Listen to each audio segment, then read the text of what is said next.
Hey folks, John with Complete Technology Solutions, your friend in the computer business. All right, so in honor of the upcoming podcast, and I know we have been teasing you guys with this now for a few weeks, all of the cards are finally starting to fall into place, guys. So hopefully we'll have everything squared away here pretty shortly. And this shirt tells you the name of the podcast, so you know it's coming. All right, guys, so a couple things for you here before we get started on this. Number one, you're going to notice I'm wearing, instead of my normal lapel mic, I actually have a headset on. It occurred to me in a couple of the last videos that whenever I would turn, particularly when we're firing weapons, I would cut my audio out or it would rub against me and create that horrible effect. I want to see how this one sounds. So we're going to see how it sounds, if it looks any better, if it sounds any better, and if it improves the overall quality of the video for you guys. So without further ado, let's get started on this one, guys. Hasta la vista, buggy. All right, guys. They're zeroed out, but that just burnt right into that platform. So this is, for those who don't know, Stronghold Legend. Time to make a pie. Here we go. What I wanted to do from the first time I opened up that VIC-20 and started banging out programs. Yeah, that was my rough attempt at humor. What can we say, right? Today we are going to test a fun product. You know, we're always doing the serious products and the computer and the geeky stuff. I thought let's do something kind of interesting and fun. So today what we're testing is the Bug Assault 3.0 fly swatter. Guys, this is literally a fly swatter that shoots salt.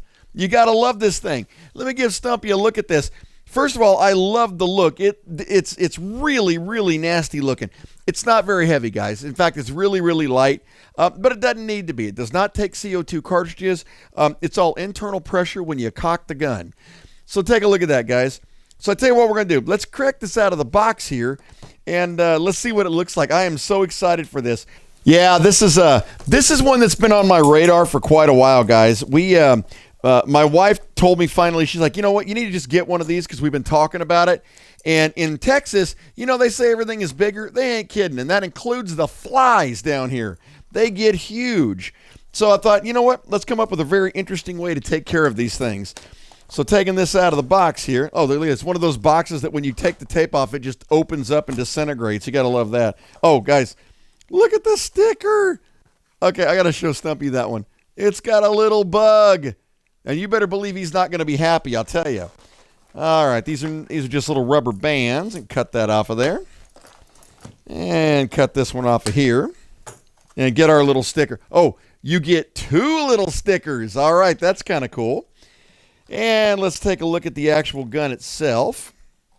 1 more rubber band. And nothing else in the box. Later.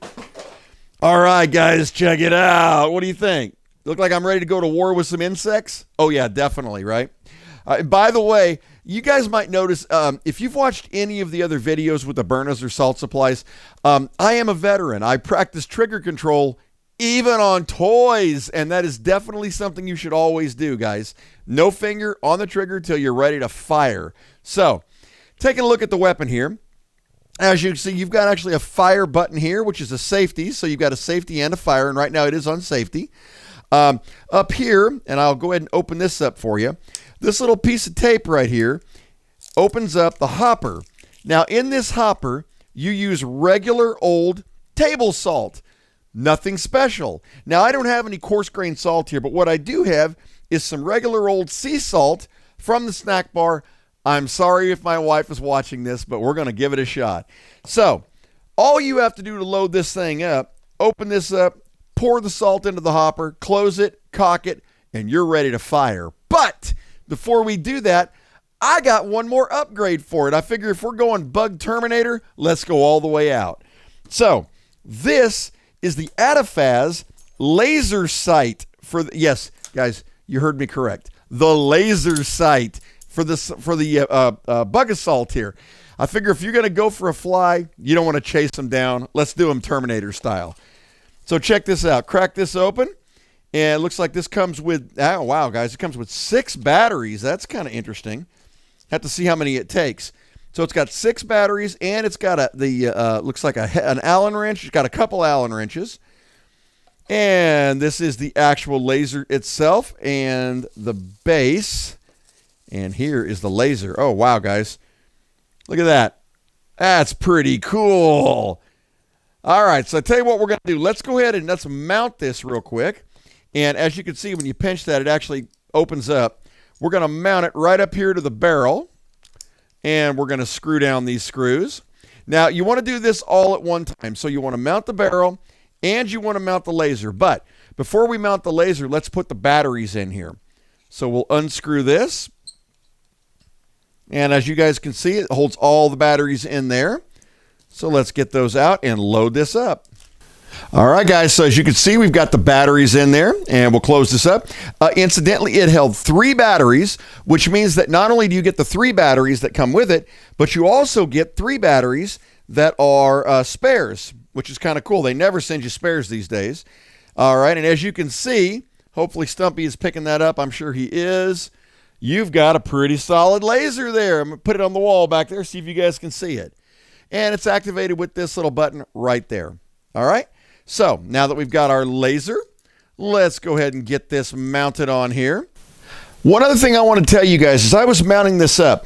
I noticed that over here you've actually got the little pressure switch to be able to turn the laser on and off, and it appears to be on a totally different base. So you would remove the base and you would install this base with the pressure switch. That would allow you to activate this only when you needed to. And as you guys can see, we'll click there, and I'll hit Stumpy here so you can see it, and that turns on the laser. So that's what's going to actually activate that. So let me go ahead and get this mounted. Be right back with you. All right, guys, so check this out. So we are all mounted up on our laser here, and as you can see, this little cord comes around, and it actually has a little sticky thing that comes in the pad to stick it to the side of the weapon. As it turns out, there are 2 functions.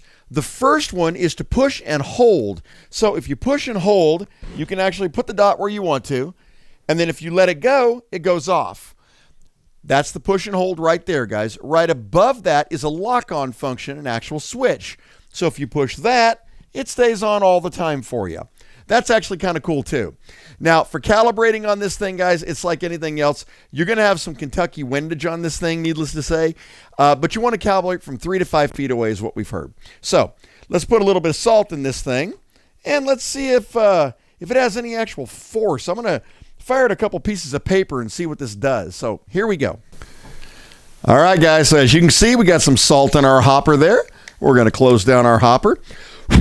Yeah, baby. Now we got us a weapon, let me tell you. All right, I'm going to grab a piece of paper, and then let's take a shot and see what it looks like. All right, guys, so here's what we're going to do. I'm going to put this piece of paper right over here. Just for giggles, I want to take a shot at about this range. You guys can see that right there? And I want to see if it actually hits the paper and what it does to it. So let me go ahead, and we're going to charge it. Guys, that's got some force. I actually had to pull that back pretty good, all right? In fact, it kind of makes me a little nervous about shooting that paper this close, but we're going to try it. All right, so we're going to put it on fire, all right? And with it on, and that actually pushes through pretty stiff, guys. You really got to push that. And I'm going to fire at this piece of paper. I'm going to turn my head, guys. Wow. All right, so when it hit the paper, it didn't visibly damage the paper, but when it hit, I felt the ricochets on my arm. That thing actually put it out with some pretty good velocity. So I'm going to fire one just across the room. Oh, wow. You guys, I don't know if you're seeing that. As this stuff comes out fast, it really, really does. And I mean, I can still, it does, man. It kind of stings a little bit. All right. This thing is great, guys. So here's what I'm going to do. Tonight, I'm going to take this home. I'm going to fire at a couple flies. And then tomorrow, I'm going to come in and finish this video for you. Be right back. All right, guys. So I got to tell you, I took this home last night, and this is a blast. Anywhere within about 3 feet, dude, the fly, it hits them, and they just kind of like flop over, and then they just die. There's no kicking or anything. They just hit the ground and kind of go, okay, it's done. I also tried it on a hornet. The first shot, it really pissed him off. I'm just saying. And it knocked him to the ground and stunned him. The second shot at about a foot away, it put him away. So, it's got a lot of force, guys. It really does. Now, I tried to find a spider, but fortunately, I couldn't find any spiders around. That's okay. But flies, man, it is all over once the fly gets involved. It really is. So this thing is great. Now, a couple other things I had figured out about this. So when you're firing the weapon and you're using the laser, You can actually adjust the laser using the other Allen key, and you can adjust your sighting on the laser, and I'll try to get Stumpy to see this, and move it up or down or left or right. So you do have some calibration for that when you're setting it at 3 feet so that you actually hit what you're aiming for. Keep in mind, guys, flies tend to like glass and they tend to like mirrors. Don't shine the light in your eyeballs, bounce it off the mirrors and stuff. Just be real careful about that, all right? But guys, pretty cool little toy right here. I'm going to be taking it home and killing flies all through Thanksgiving and over Christmas. I guarantee it. So, yeah. Check one of these out. Guys, I'll throw a couple links down there in the description for you. By the way, and I know you guys all know this, if you buy anything off those links down there, those are affiliate links on Amazon. So I do get a little bit of a commission off of it, but it doesn't cost you guys any more to use those links. So, and as you know, everything you guys buy off there goes right back into this channel so I can buy us cool toys. That's right. All right, guys. Thank you so much for watching. The podcast, we are shooting for next week. I am really hoping, and Paula's really hoping, that life will get out of our way for a couple days and let us get all of our tests done. I'm looking at the podcast studio right there. It is ready to go. We just got to have all our ducks in a row. Stay tuned for that. Thank you very much for watching, guys. Have a fantastic week and a great weekend. Once again, if you're in the area, come on down here and see me at the flea market. Talk to you later, guys. Bye-bye.